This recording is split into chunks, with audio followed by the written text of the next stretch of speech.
Chapter 1 A Place for Demons. It was felling night, and the usual crowd had gathered at the Waystone Inn.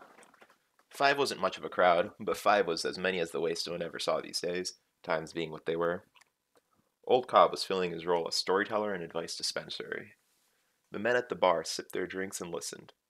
In the back room, a young innkeeper stood out of sight, behind the door, smiling as he listened to the details of a familiar story.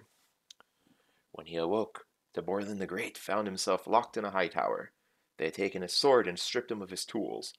Key, coin, and candle were all gone. But that weren't even the worst of it. You see, Cobb paused for effect, even because the lamps on the wall were burning blue. Graham, Jake, and Shep nodded to themselves. The 3 friends had grown up together, listening to Cobb's stories and ignoring his advice. Cobb peered closely at the newer, more attentive member of this small audience, the smith's apprentice.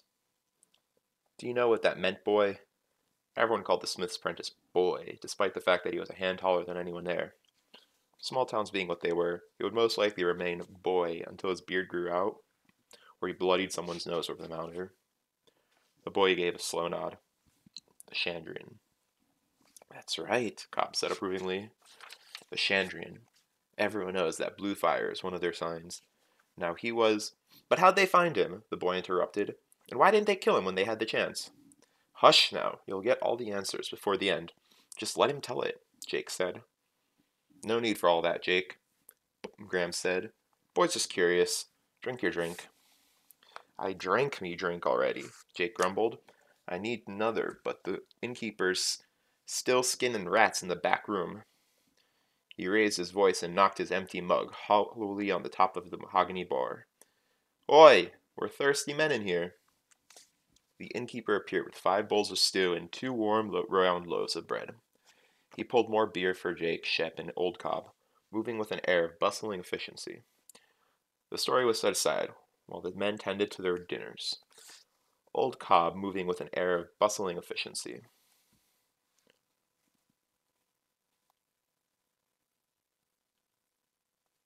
Old Cobb tucked away his bowl of stew with the predatory efficiency of a lifetime bachelor. The others were still blowing steam off their bowls when he finished the last of his loaf and returned to the story. Now, Taborlin needed to escape, but when he looked around, he saw his cell had no door, no windows. All around him was nothing but smooth, hard stone. It was a cell no man had ever escaped. But Taborlin knew the name of all things, and so all things were his to command. He said to the stone, "Break!" And the stone broke. The wall tore like a piece of paper, and through that hole, Taborlin could see the sky and breathe the sweet spring air. He stepped to the edge, looked down, and without a second thought, he stepped out into the open air. The boy's eyes went wide. He didn't. Cobb nodded seriously. So Taborlin fell, but he did not despair, for he knew the name of the wind, and so the wind obeyed him. He spoke to the wind, and it cradled and caressed him. It bore him to the ground as gently as a puff of thistledown, and set him on his feet softly as a mother's kiss. And when he got to the ground and felt his side where they'd stabbed him, he saw that it weren't hardly a scratch. Now maybe it was just a piece of luck. Cobb tapped the side of his nose knowingly. Or maybe it had something to do with the amulet he was wearing under his shirt. What amulet? The boy asked eagerly through a mouthful of stew. Old Cobb leaned back in his stool, glad for the chance to elaborate. A few days earlier, Taborlin had met a tinker on the road, and even though Taborlin didn't have much to eat, he shared his dinner with the old man. Right sensible thing to do, Graham said quietly to the boy. Everyone knows a tinker pays for kindness twice. No, Jake grumbled. Get it right. A tinker's advice pays kindness twice. The innkeeper spoke up for the first time that night. Actually, you're missing more than half, he said, standing in the doorway behind the bar. A tinker's debt is always paid, once for any simple trade, twice for any freely given aid, thrice for any insult made. The men at the bar seemed almost surprised to see Coat standing there. They'd been coming to the Waystone every felling night for months, and Coat had never interjected anything of his own before. Not that you could expect anything else, really. He'd only been in town for a year or so. He was still a stranger. The smith's apprentice had lived there since he was 11, and he was still referred to as that Ranish boy, as if Ranish were some foreign country and not a town less than 30 miles away. Just something I heard once, Coat said to fill the silence, obviously embarrassed. Old Cobb nodded before he cleared his throat and launched back into his story. Now, this amulet was worth a whole bucket of gold royals, but on account of Taborlin's kindness, the tinker sold it to him for nothing but an iron penny, a copper penny, and a silver penny. It was black as a winter's night, and cold as ice to touch. But so long as it was round his neck, Taborlin could be safe from the harm of evil things, demons and such. I'd give a good piece for such a thing these days, Shep said darkly. He had drunk most and talked least of the course of the evening. Everyone knew that something bad had happened out on his farm last sending night, but since they were good friends, they knew better than to press him for information. At least not this early in the evening, not as sober as they were. Aye, who wouldn't? Old Cobb said judiciously, taking a long drink. I didn't know the Chandrian were demons, the boy said. I'd heard. They ain't demons, Jake said firmly. They were first 6 people to refuse Telu's choice of the path, and he cursed them to wander the corners. Are you telling this story, Jacob Walker? Cobb said sharply. 'Cause if you are, I'll just let you get on with it. The 2 men glared at each other for a long moment.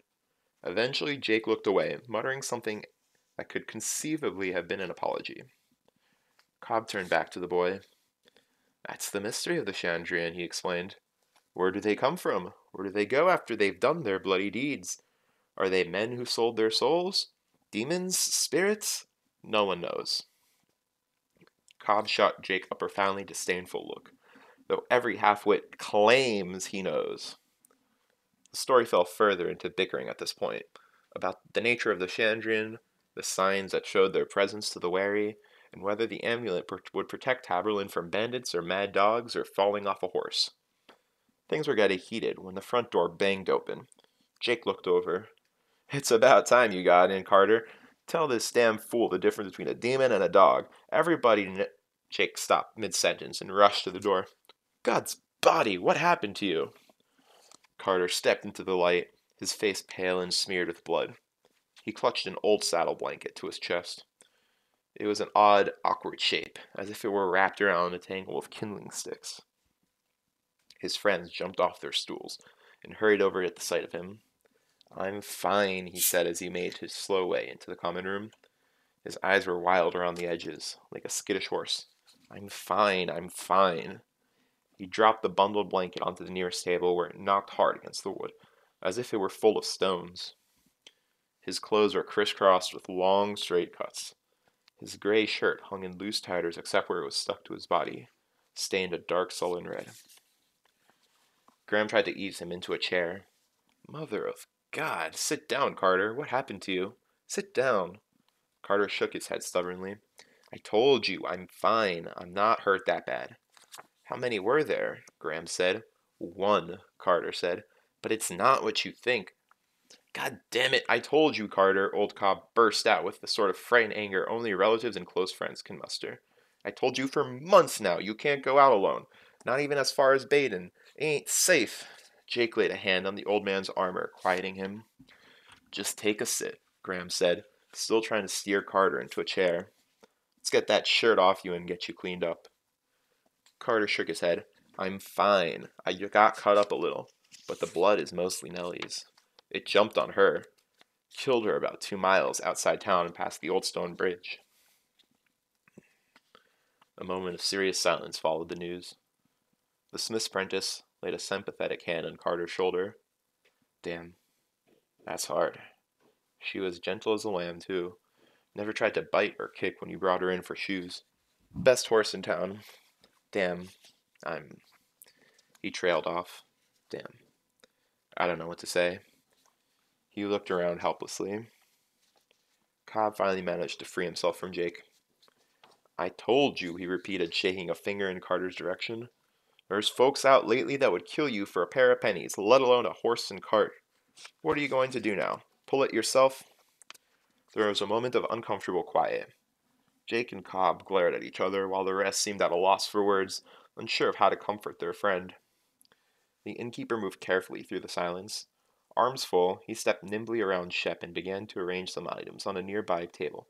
A bowl of hot water, shears, some clean linen, a few glass bottles, needle, and gut. This never would have happened if he'd listened to me in the first place, Old Cobb muttered. Jake tried to quiet him, but Cobb brushed the younger man aside. I'm just telling the truth. It's a damn shame about Nellie, but he better listen now or he'll end up dead. You don't get lucky twice with those sort of men. Carter's mouth made a thin line. He reached out and pulled the edge of the bloody blanket. Whatever was inside flipped over once and snagged on the cloth. Carter tugged harder, and there was a clatter like a bag of flat river stones upended onto the table. It was a spider, as large as a wagon wheel, black as slate. The smith's apprentice jumped backwards and hit a table, knocking it over and almost falling to the ground himself. Cobb's face went slack. Graham, Shep, and Jake made wordless, startled sounds and moved away, raising their hands to their face. Carter took a step backwards that was almost like a nervous twitch. Silence filled the room like a cold sweat. The innkeeper frowned. They can't have made it this far west yet. If not for the silence, it is unlikely anyone would have heard him. But they did. Their eyes pulled away from the thing on the table to stare mutely at the red-haired man. Jake found his voice first. You know what this is? The innkeeper's eyes were distant. Scrael, he said distractedly. I'd thought the mountains. Scrael, Jake broke in. Blackened body of God coat. You've seen these things before? What? The red-haired innkeeper looked up sharply as if suddenly remembering where he was. Oh, no, of course not. Seeing that he was the only one within arm's length of the dark thing, he took a measured step back. Just something I heard. They stared at him. Do you remember the trader that came through about 2 span ago? They all nodded. Bastard tried to charge me 10 pennies for a half-pound of salt, Cobb said reflexively, repeating the complaint for perhaps the 100th time. Well, wish I'd bought some, Jake mumbled. Graham nodded a silent agreement. He was a filthy shim, Cobb spat, seeming to find comfort in the familiar words. I may pay 2 in a tight time, but 10 is robbery.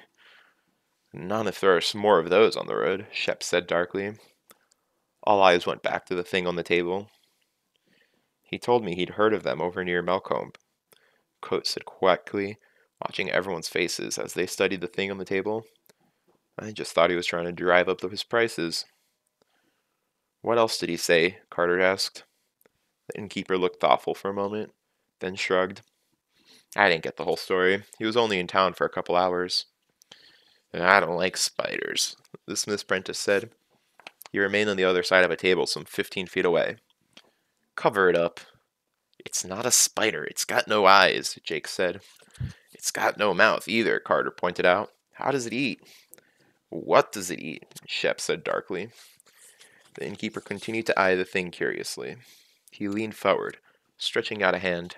Everyone nudged, even farther away from the table. Careful, Carter said. Its feet are sharp like knives. More like razors, Coates said. His fingers brushed the thing's black, featureless body. It's smooth and hard, like pottery. Don't go messing with it, the smith's apprentice said. Moving carefully, the innkeeper took one of the long, smooth legs and tried to break it with both hands like a stick. Not pottery, he amended. He set it against the edge of the table, leaned his weight against it. It broke with a sharp crack. More like stone. He looked up at Carter.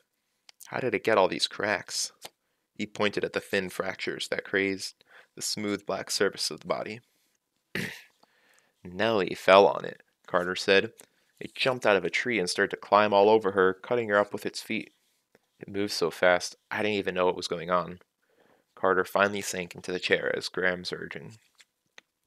She got tangled in her harness and fell on it, and broke some of its legs. Then it came after me, got on me, crawling all over. He crossed his arms in front of his bloody chest and shuddered. I managed to get it off me and stomped it as hard as I could. Then it got on me again. He trailed off, his face ashen. The innkeeper nodded to himself as he continued to prod the thing. There's no blood, no organs. It's just gray inside. He poked it with a finger, like a mushroom. Great Telu, just leave it alone, the smith's apprentice begged. Sometimes spiders twitch after you kill them. Listen to yourself, Cobb said scathingly. Spiders don't get as big as pigs. You know what this is. He looked around, making eye contact with each of them. It's a demon. They looked at the broken thing. Oh, come on now, Jake said, disagreeing mostly out of habit. It's not like... He made an inarticulate gesture. It can't just... Everyone knew what he was thinking. Certainly, there were demons in the world, but they were like Telu's angels. They were like heroes and kings. They belonged in stories. They belonged out there. To Borland the Great called up fire and lightning to destroy demons. Telu broke them in his hands and sent them howling into the nameless void. Your childhood friend didn't stomp on to death on the road to Baden Brit. It was ridiculous. Coat ran his hand through his red hair, then broke the silence. There's one way to tell for sure, he said, reaching into his pocket. Iron or fire? He brought out a bulging leather purse. And the name of God, Graham pointed out. Demons fear three things: cold iron, clean fire, and the holy name of God. The innkeeper's mouth pressed into a straight line that was not quite a frown. Of course, he said as he emptied his purse onto the table and fingered through the jumbled coins. Heavy silver talents and thin silver bits, copper jots, broken halfpennies, and iron drabs. Does anyone have a shim? Just use a drab, Jake said. That's good iron.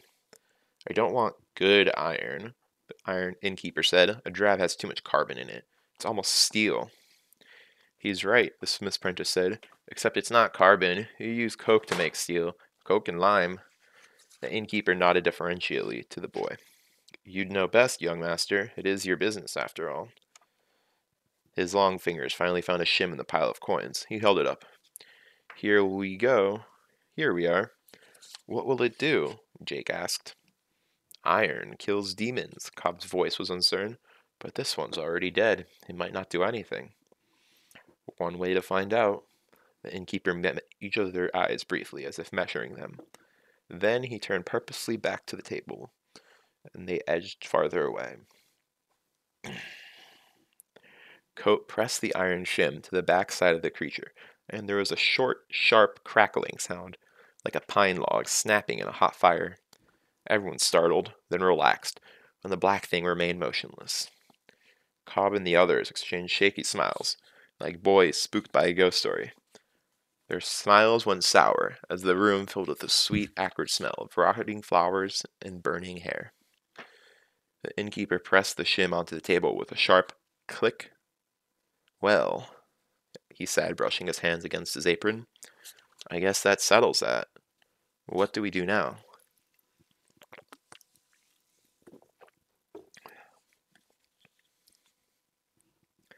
Hours later, the innkeeper stood in the doorway of the waystone and let his eyes relax to the darkness.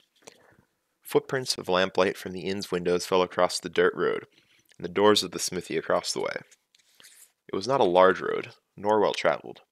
It didn't seem to lead anywhere, as some roads do.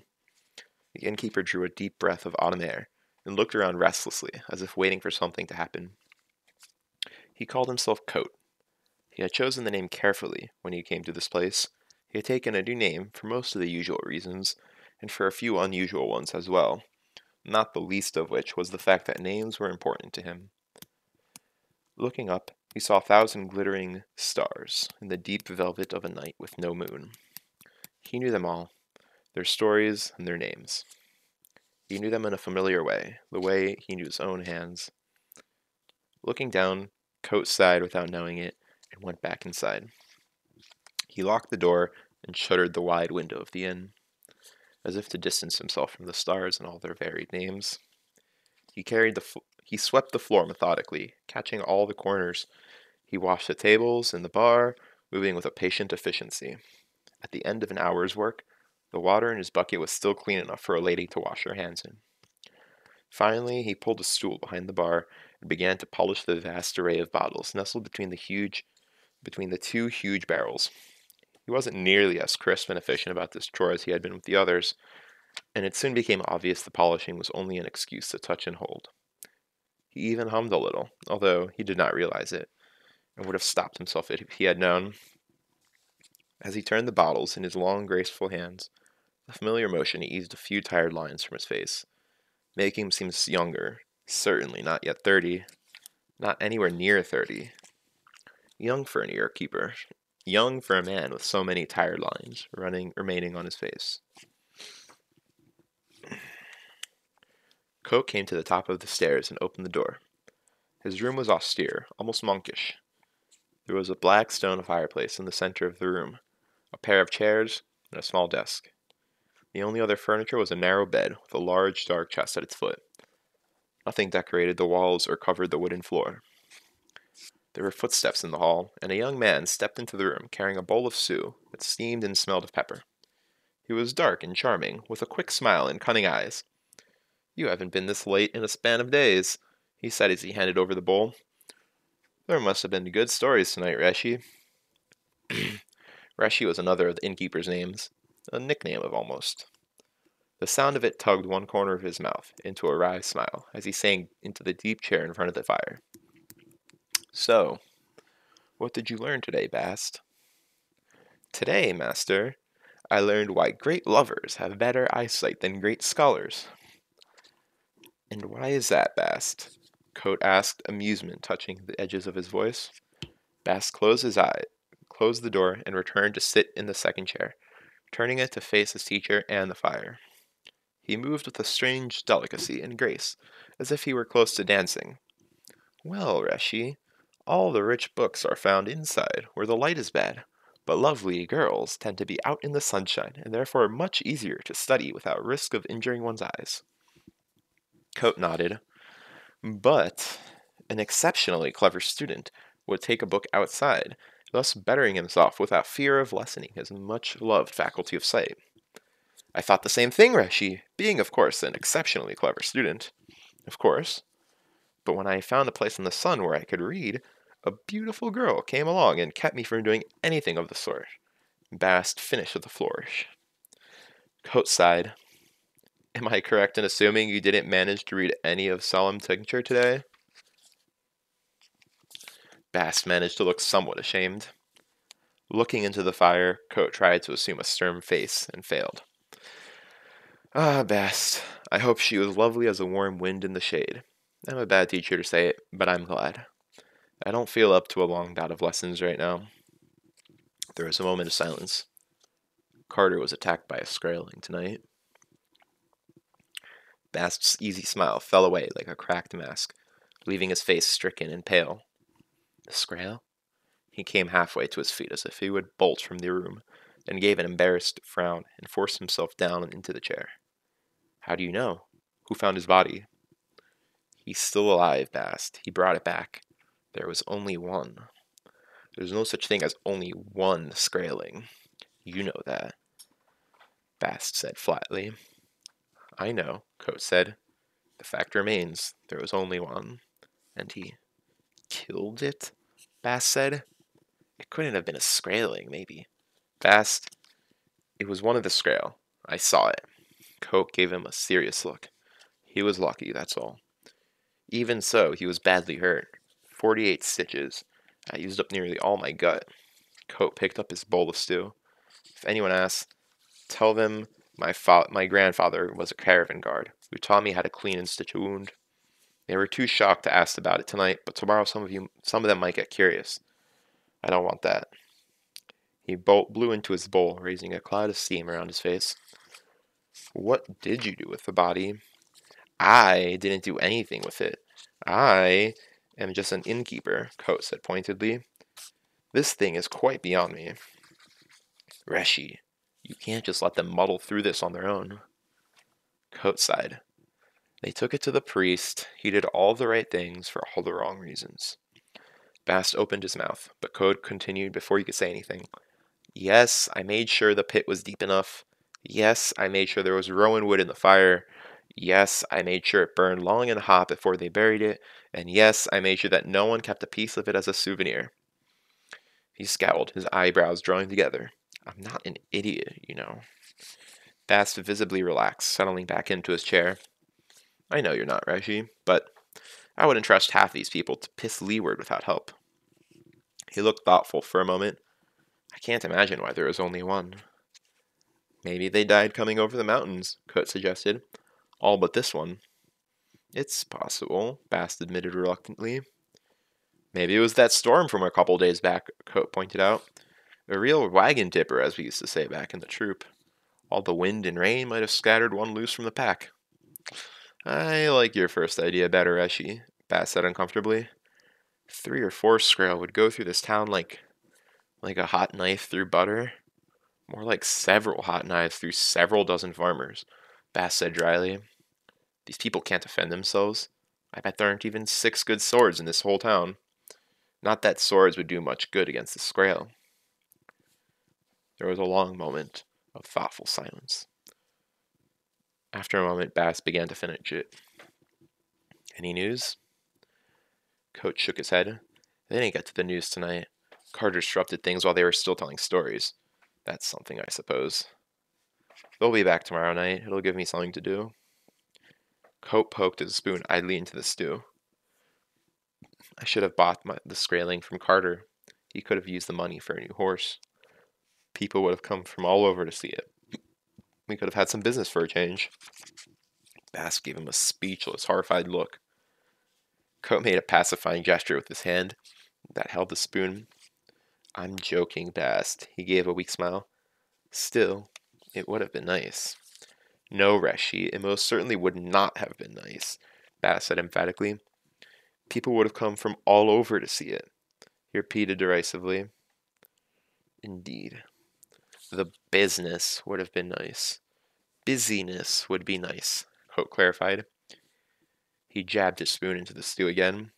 Anything would be nice. They sat for a long moment, Coat scowling it down into the bowl of stew in his hands, his eyes far away. It must be awful for you here, Bast, he said at last. You must be numb with boredom. Bast shrugged. There are a few young wives in town, a scattering of daughters. He grinned like a child. I intend to make my own fun. That's good, Bast. There was another silence.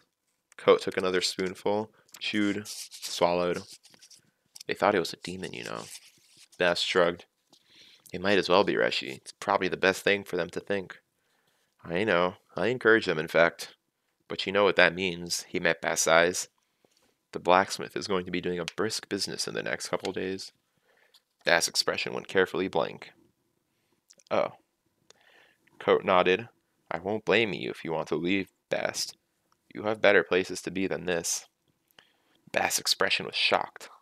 I couldn't leave, Reshi. He opened and closed his mouth a few times, at a loss for words. Who else would teach me? Coat grinned, and for a moment his face showed how truly young he was.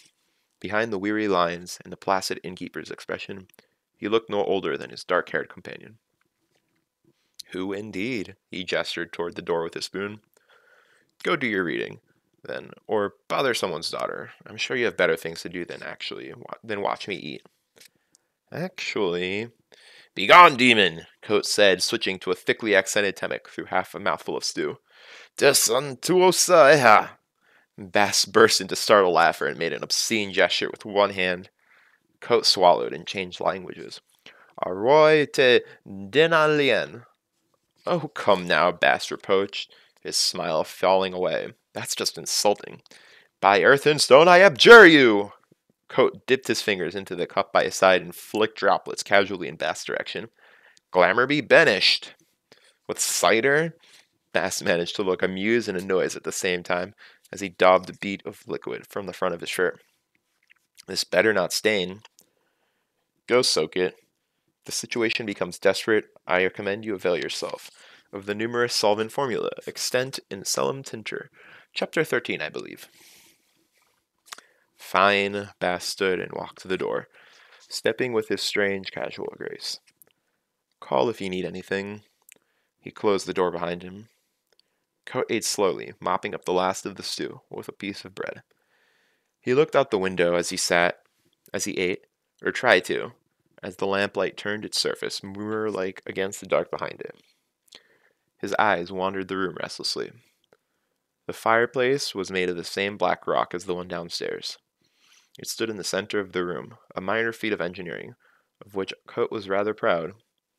The bed was small, a little more than a cot, and if you were to touch it, you would find the mattress almost non-existent. A skilled observer might notice There was something his gaze avoided, the same way you would avoid meeting the eye of an old lover at a formal dinner, or that of an old enemy sitting across the room in a crowded alehouse late at night.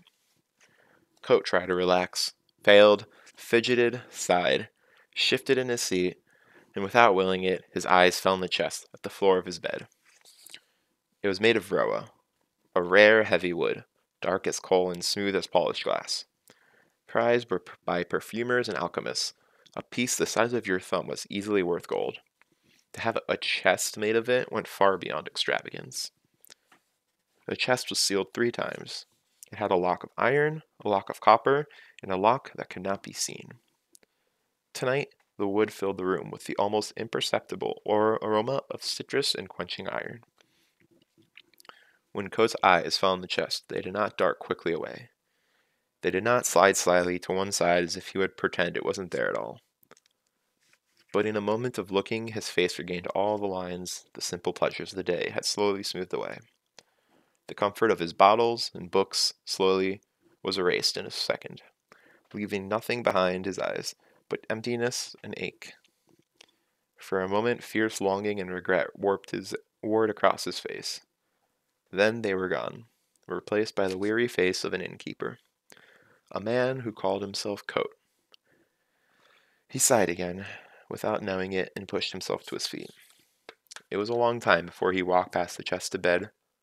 Once in bed, it was a long time before he slept.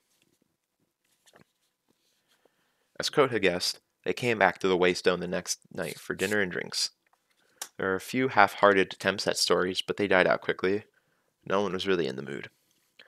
So, it was still early in the evening when the discussion turned to matters of great import. They chewed over the rumors that had come into town, most of them troubling.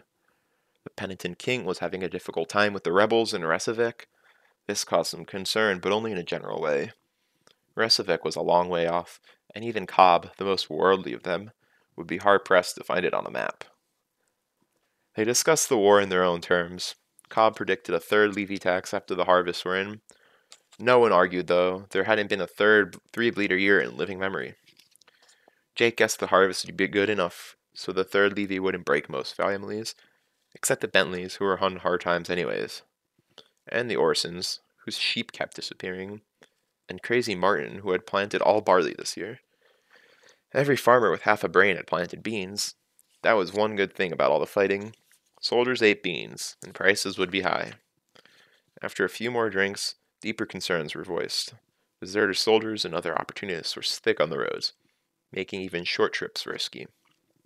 The roads were always bad, of course, in the same way that winter was always cold. You complained, took sensible precautions, and got on with the busyness of living your life. But this was different. Over the last 2 months, the roads had become so bad that people had stopped complaining. The last caravan had 2 wagons and 4 guards. The merchant had been asking 10 pennies for half a pound of salt, 15 for a loaf of sugar. He didn't have any pepper or cinnamon or chocolate. He did have 1 small sack of coffee, but he wanted 2 silver talents for that. At first, people had laughed at his prices. Then, when he held firm, folk had spat and cursed at him. That had been 2 span ago, 22 days. There had not been another serious trader since, even though this was the season for it. So despite the 3rd levy tax looming large in everyone's minds, people were looking in their purses and wishing they'd bought a little something just in case the snow came early. No one spoke of the previous night, of the thing they had burned and buried. Other folk were talking, of course. The town was alive with gossip. Carter's wounds ensured that the stories were taken half seriously, but not much more than half. The word demon was being spoken, but it was with smiles, half hidden behind Raid's hands. Only the 6 friends had seen the thing before it was burned. 2 of them had been wounded, and the other had been drinking. The priest had seen it too, but it hit his job to see demons. Demons were good for his business. The innkeeper had seen it too, apparently, but he wasn't from around here. He couldn't know the truth that was so apparent to everyone born and raised in a little town. Stories were told here, but they happened somewhere else. This was not a place for demons. Besides, things were bad enough without borrowing trouble. Cobb and the rest knew there was no sense talking about it. Trying to convince folk would only make them a laughingstock, like Crazy Martin, who had been trying to dig a well inside his own house for years now. Still, each of them bought a piece of cold wrought iron from the smith, heavy as they could swing, and none of them said what they were thinking. Instead, they complained that the roads were bad and getting worse. They talked about merchants and deserters and levies, and not enough salt to last the winter. They reminisced that 3 years ago no one would have ever thought of locking their doors at night, let alone borrowing them. The conversation took a downward turn from there, and even though none of them said what they were thinking, the evening ended on a grim note. Most evenings did these days, times being what they were.